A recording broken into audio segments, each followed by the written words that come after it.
जय माता दी दोस्तों यारों, आज जरूर सुने पिता के घर में रहने वाली कन्या कौन सा पाप करती है। आइए सुनते हैं। एक बार माता पार्वती पृथ्वी लोक पर भ्रमण करके भगवान शिव के पास आती है और कहती है, हे प्रभु, आज मैं पृथ्वी लोक पर भ्रमण कर रही थी, तब मैंने देखा कि कुछ कन्याएं अपने पिता के घर में कई अधिक समय से रह रही है, जबकि पिछले युगों में कन्याओं का विवाह कम आयु में होता था और वह तभी से अपने पति के घर रहने को जाती थी। तथा मैंने एक विचित्र घटना भी देखा है कि कई सारी कन्याएं विवाह के बाद भी पिता के घर में लंबे समय तक या बार बार पिता के घर रहने को जाती है। हे प्रभु, मैं जानना चाहती हूँ कि क्या एक पिता के घर में कुंवारी कन्या का कई अधिक समय तक रहना सही होता है या नहीं। कौन सी आयु में कन्या का विवाह करना योग्य होता है और विवाह के बाद कन्या का पिता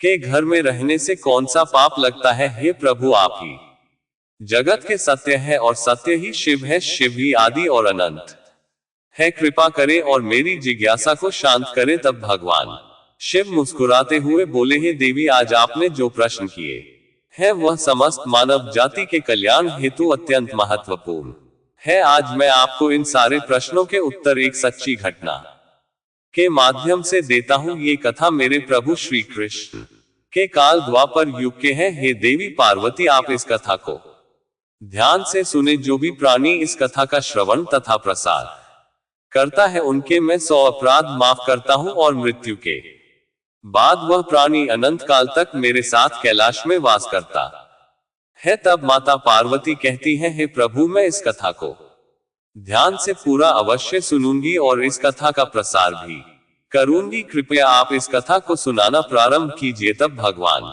शिव कहते हैं, हे देवी, यह 28वें द्वापर युग की घटना है। यदुकुल श्रेष्ठ वीर उग्रसेन के यहाँ जो घटना घटित होने वाली है, उसी का मैं भूतकाल के रूप में वर्णन करूंगा। मथुरा नाम की नगरी है, वहां उग्रसेन नाम वाले यदुवंशी राजा राज्य करते थे। वे शत्रु विजय, संपूर्ण धर्मों के तत्वज्ञान, प्रजा की रक्षा करने वाले और अति गुणवान राजा थे। राजा उग्रसेन धर्म पूर्वक राज्य का संचालन और प्रजा का पालन करते थे। उन्हीं दिनों परम पवित्र विदर्भ देश में सत्यकेतु नाम से प्रसिद्ध एक महापराक्रमी राजा थे। उनकी एक पुत्री थी जिसका नाम मायावती था। वह सत्य धर्म का आचरण करने वाली, अति सुंदर, गुणवान और चरित्रवान होने के कारण दूसरे लक्ष्मी के समान थी। मथुरा के राजा उग्रसेन ने उस सुंदर नेत्रों वाली मायावती से विवाह किया। उसके स्नेह और प्रेम से मथुरा नरेश मुग्ध हो गए। मायावती को वे अपने प्राणों के समान प्यार करने लगे। उसे साथ लिए बिना भोजन तक नहीं करते थे। उनके साथ क्रीड़ा विलास में ही राजा का समय बीतने लगा।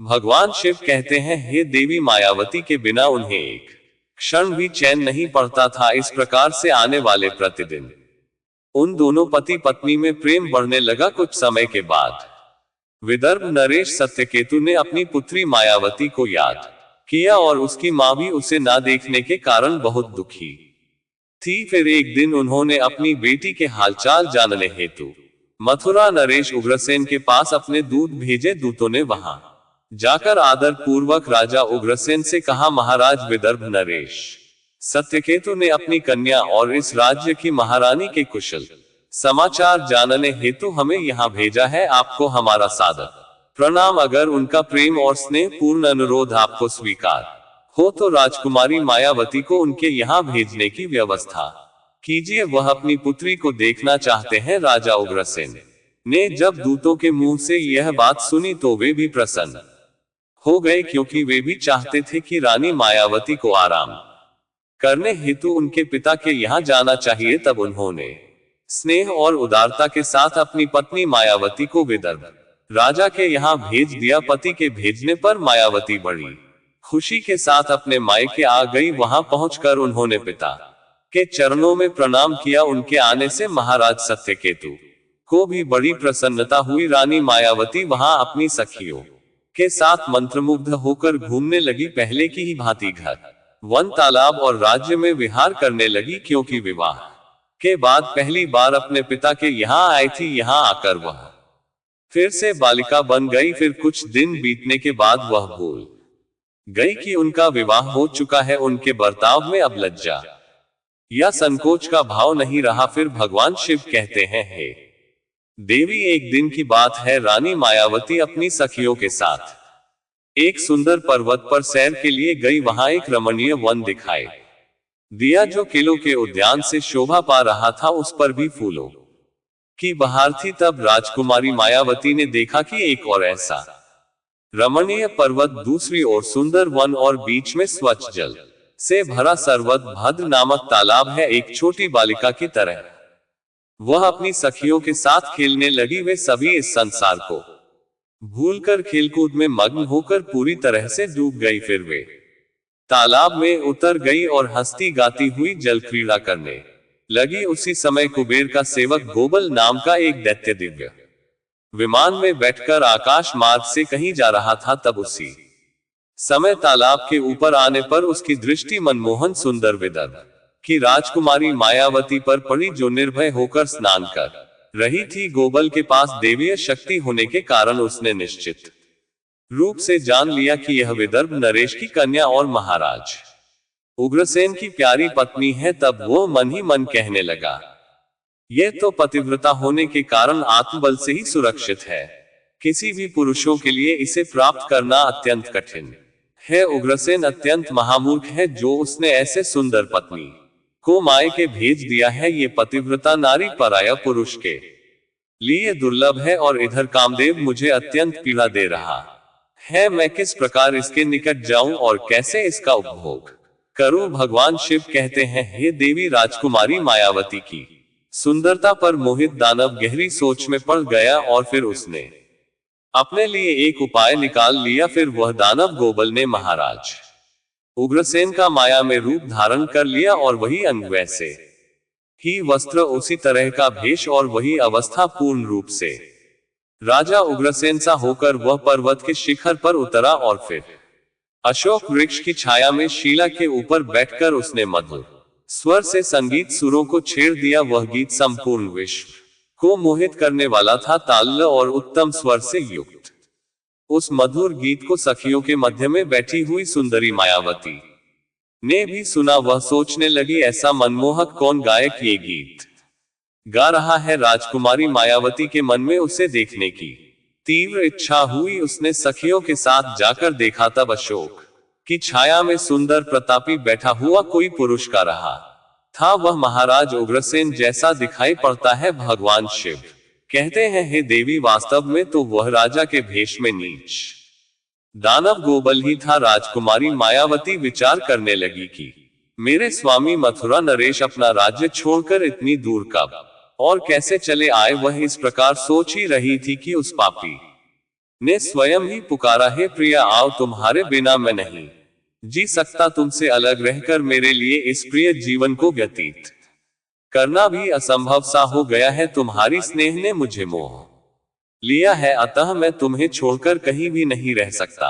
अपने पति रूपधारी दानव के ऐसा कहने पर राजकुमारी मायावती थोड़ी सी लज्जित होकर उसके सामने गई। वह दानव राजकुमारी मायावती का हाथ पकड़कर उसे एकांत स्थान में ले गया और वहां अपनी इच्छा के अनुसार उसका उपभोग किया। महाराज उग्रसेन के गुप्त अंग में कुछ खास निशानी थी जो उस पुरुष में दिखाई नहीं दिया। इससे राजकुमारी मायावती के मन में उसके प्रति संदेह उत्पन्न हुआ। राजकुमारी मायावती ने अपने वस्त्र संभाल कर पहन लिया, किंतु उसके हृदय में इस घटना से बड़ा ही दुख हुआ। वह क्रोध में आकर नीच दानव गोबल से बोलियो, नीच, जल्दी बता तू कौन है? तेरा आकार दानव जैसा है, तू पापी और निर्दय है। ये कहते कहते आत्मग्लानि के कारण राजकुमारी मायावती की आंखें भर आई। वह श्राप देने को उद्यत होकर बोली, हे दुरात्मा, तूने मेरे पति के रूप में आकर मेरे साथ छल किया और इस धर्म शरीर को अपवित्र करके मेरे उत्तम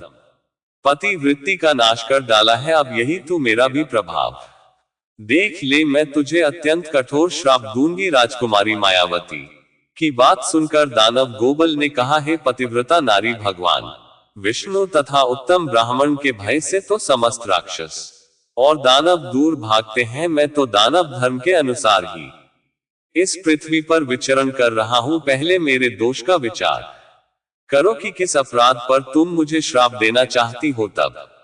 राजकुमारी मायावती बोली, हे पापी दानव, मैं साध्वी और पतिव्रता हूँ। मेरे मन में केवल अपने पति की कामना रहती है। मैं सदा उन्हीं के लिए तपस्या किया करती हूँ। मैं अपने धर्म मार्ग पर स्थित हूँ, किंतु तूने माया रचकर मेरे धन के साथ ही मुझे भी नष्ट कर दिया। इसलिए हे दुष्ट दानव, तुझे भी मैं भस्म कर डालूंगी। तब दानव गोबल बोला, हे राजकुमारी, यदि तुम उचित समझो तो ये बात ध्यान से सुनो। मैं धर्म की ही बात कर रहा हूँ। जो स्त्री प्रतिदिन मनमानी और काम से अपने पति की सेवा करती है, पति के संतुष्ट रहने पर स्वयं भी संतोष का अनुभव करती है, पति क्रोधी होने पर भी उसे कभी नहीं छोड़ती, उसके दोषों और गुनाहों की ओर ध्यान नहीं देती और पति के सभी कामों में आगे रहती है, वही नारी पतिव्रता कही गई है। यदि स्त्री इस लोक में अपना कल्याण करना चाहती हो तो वह पतित, रोगी, अंगहीन, कोढ़ी, सब धर्मों से रहित तथा पापी पति का भी परित्याग ना करे। जो पति को छोड़कर जाती है और दूसरे कामों में मन लगाती है, वह संसार में सब धर्मों से बहिष्कृत व्यभिचार समझी जाती है। भगवान शिव कहते हैं, हे देवी गोबल, आगे कहता है, मुझे वेद और शास्त्रों द्वारा और मेरे गुरु के द्वारा प्राप्त धर्म का ज्ञान है। गृहस्थ धर्म का परित्याग करके पति की सेवा छोड़कर यहाँ किस लिए आए हो तुम? इतना होने के बावजूद भी अपने ही मुंह से कहती हो मैं पतिव्रता हूँ।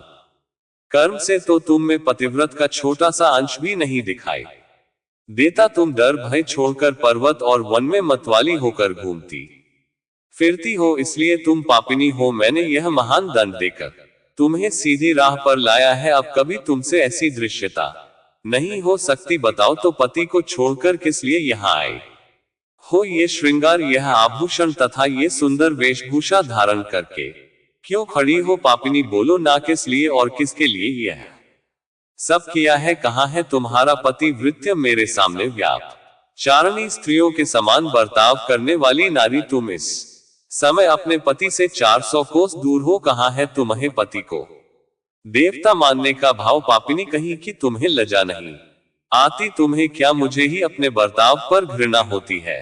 तुम क्या मेरे सामने बोलती हो? कहाँ है तुम्हारी तपस्या का प्रभाव? कहाँ है तुम्हारा तेज और बल? आज ही मुझे अपना बल और पराक्रम दिखाओ। तब राजकुमारी मायावती बोली, ओ नीचे असुर, सुन, मेरे पिता ने स्नेहवश मुझे पति के घर से बुलाया है। इसमें कहाँ पाप है? मैं काम, लोभ, मोह तथा डर के वश पति को छोड़कर नहीं आई हूं। मैं यहाँ भी पति का चिंतन करती रहती हूँ। तुमने भी छल से मेरे पति का रूप धारण करके ही मुझे धोखा दिया है। तब गोबल दानव ने कहा, मायावती, मेरी युक्ति युक्त बात सुनो। अंधे मनुष्यों को कुछ दिखाई नहीं देता। तुम धर्म रूपी नेत्र से हीन हो, फिर कैसे मुझे यहाँ पहचान पाती? तुम्हें ज्ञात था कि तुम्हारे पति इतनी दूर कभी नहीं आ सकते थे, फिर भी तुमने मेरे साथ संबंध बनाए।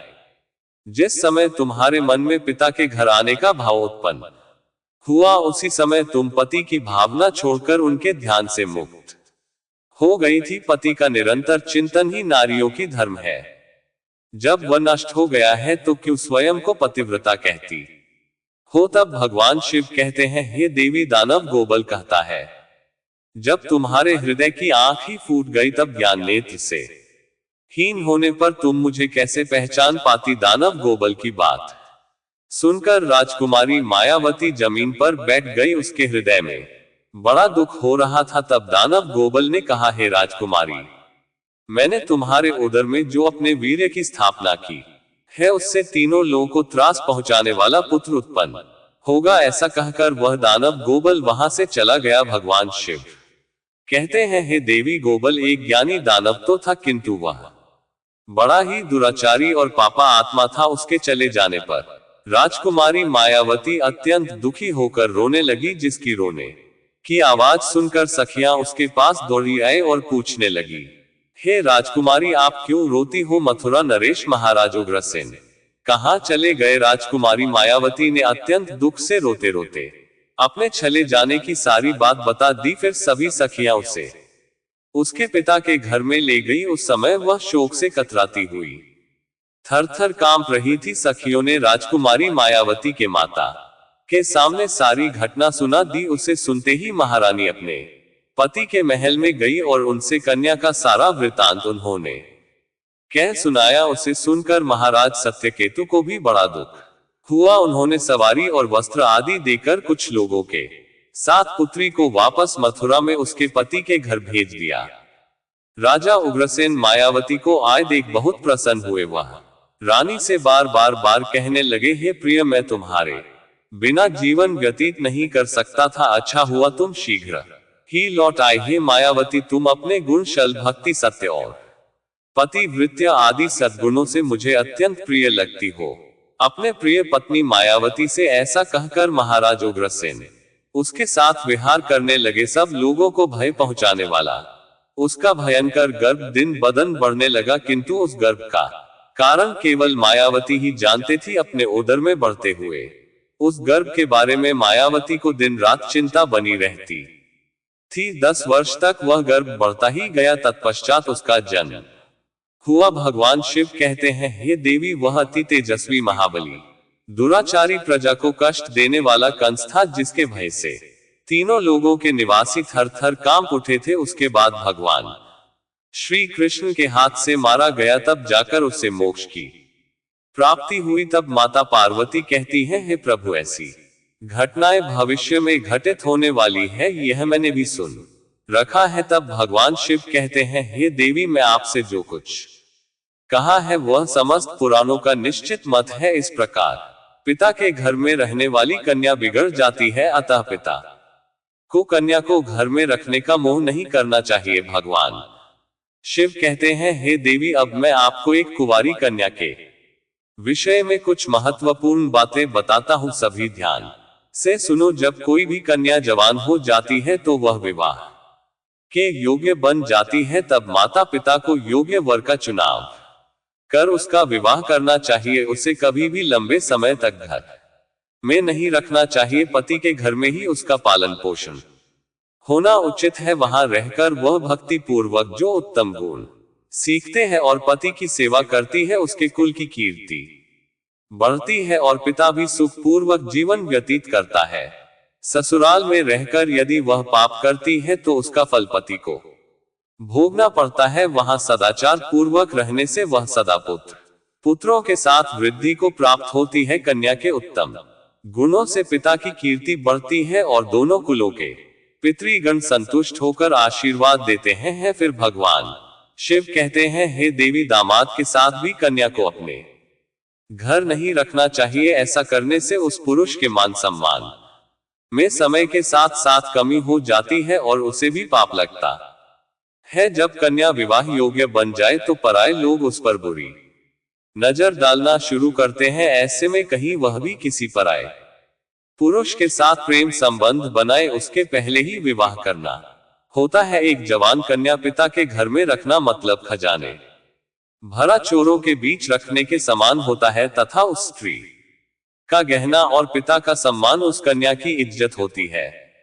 जिसे हमेशा संभाल कर रखना चाहिए। किसी भी स्त्री को कभी भी पति से दूर नहीं रहना चाहिए। ज्यादा समय तक मायके रहना भी पाप के समान है। एक पतिव्रता नारी का स्थान सदैव उनके पति के चरणों में होना चाहिए तथा पति के लिए पत्नी का स्थान पति के हृदय में होना चाहिए। फिर भगवान शिव कहते हैं, हे देवी, अब मैं आपके सारे प्रश्नों के उत्तर दे दिया है। तब माता पार्वती कहती है, हे प्रभु, आज मैं धन्य हो गई हूँ जो मेरे मन में चल रहे सारे प्रश्नों को दूर किए हैं। वीडियो अच्छी लगी हो तो लाइक, शेयर और ऐसे ही वीडियो को देखने के लिए हमारे चैनल भक्ति में शक्ति 8824 को सब्सक्राइब जरूर